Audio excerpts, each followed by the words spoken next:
Hello, this is the TradeSight Forex Market Preview and International Economic Data Roadmap for the week beginning Sunday, the 28th of September 2014 and ending Friday, the 3rd of October, entering the fourth quarter of the year already. Forex market, here it is, much more exciting in September than we've seen in a while. Much improved month for us from a results perspective, and I think I'm about ready to go back to full size with this move. So we'll be looking for that. Probably this week. Look for my comments about that in the Messenger and the Twitter feeds, depending on how the early action is. But I think I'm ready to go. Looks like we've had some improved ranges finally, and it's been almost a year.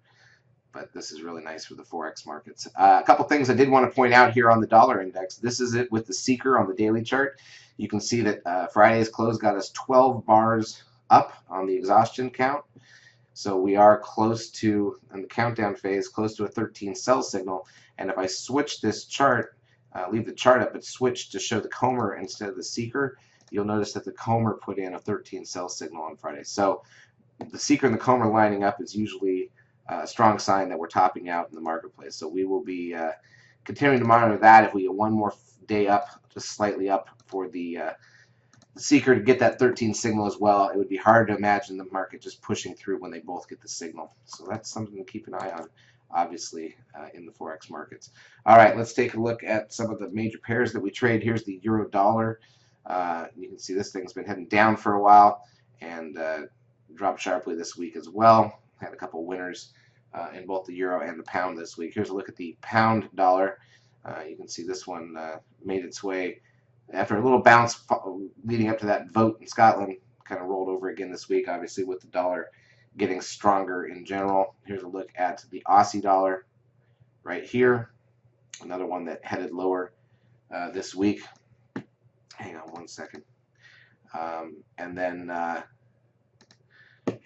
look at the pound yen even has finally made a move, breaking out of what was a really narrow multi-month range on the pound yen. So, action back in the markets. Here's a look at, let's go to the intra-week action on the major pairs just to see what they did overall from a range perspective. Here's the euro dollar in 30-minute bars.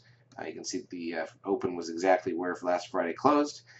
Monday was pretty flat. Tuesday kind of headed up and back, still pretty flat. Wednesday we got a decent move, and that led to some continuation all the way to Thursday, and flattened out a bit there. Friday, you can see kind of after a little bounce closed at the lows of the week down to the 2680 level, the high being at 2900. That's 220 pips of range on the euro dollar for the week. That is much, much, much improved, obviously. That's going to help us out from a trading perspective because we get some continuation. We can hold these things more than one day and get some movement.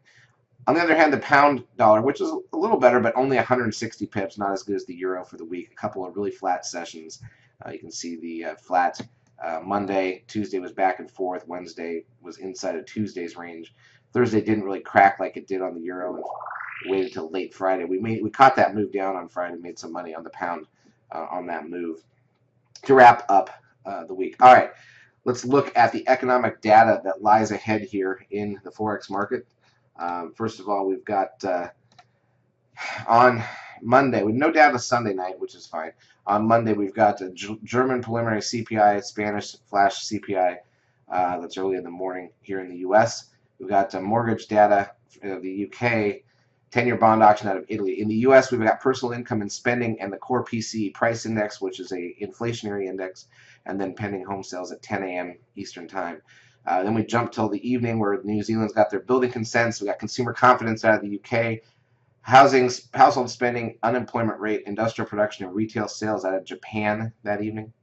Business confidence out of New Zealand, private sector credit out of Australia. Then you get into Tuesday, housing starts out of Japan, German retail sales, nationwide housing price index out of the UK, French consumer spending after that, German unemployment change, Italian monthly unemployment rate. The UK has got a bunch of data coming out right here. We've got current account, final GDP, preliminary business investment, index of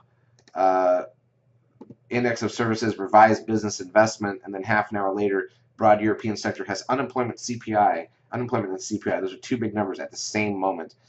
So be aware of that. That could move the market. Come into the morning here in the U.S., Canada's got their GDP, RMPI, and IPPI. We've got the S&P Composite Housing Price Index in the U.S., and then Chicago PMI and Consumer Confidence. Those can move some of the markets anyways. AIG Manufacturing Index out of Australia Tuesday night.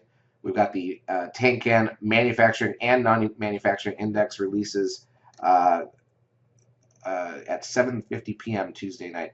Bank holiday in China going into Wednesday. Manufacturing PMI comes out anyways from there. Retail sales out of Australia.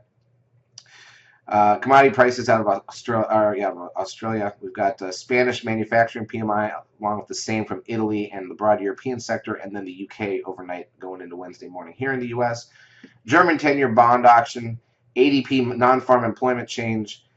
We've got manufacturing PMI and construction spending, crude oil inventories, and total vehicle sales here in the US in the morning. That's Wednesday morning.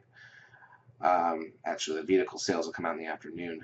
Monetary base out of Japan. Bank holiday again in China. New home sales out of Australia, along with building approvals and trade balance. 10-year bonds out of Japan that night. Spanish unemployment. Construction PMI out of the UK. PPI out of Europe. Spanish and French 10-year bond auctions. This is a heavy week for economic data for sure. Challenger job cuts here in the U.S. We've got the rate announcement out of the Bank of we've got the rate announcement out of the ECB, not the Bank of England, on Thursday morning here early in the U.S., along with our weekly unemployment claims data. We've got the factory orders number, natty gas, AIG services index. China's got another, so the last 3 days of the week, holiday and bank holiday in China, non-manufacturing PMI. Friday's data includes overnight the German bank holiday, so Germany's closed, Spanish services PMI, Italian services PMI, the services PMI data out of broad Europe and the UK, retail sales out of Europe, and then here in the US, one of our big three. Trade balance out of Canada, two of them, look at this. Both the trade balance out of the US and the non-farm employment data out of the US, which is with the unemployment rate. That's two of our big three each month at the exact same moment, so that's going to cause a likely spike in the market. We will be half size for that. And then the final services PMI and the ISM non-manufacturing PMI. Australia goes and shifts their clocks next weekend. You're going to start to see that out of Europe after this. The U.S. is still a month away. So it's a heavy week for economic data. We have the end of the third quarter on Tuesday, and that should give us a lot with all this movement and the possible exhaustion in the dollar index. We've got a lot of opportunities for things to move here. So looking forward to a good week. We will be in the trading lab helping you make money as usual. Charts provided by eSignal. Have a great week.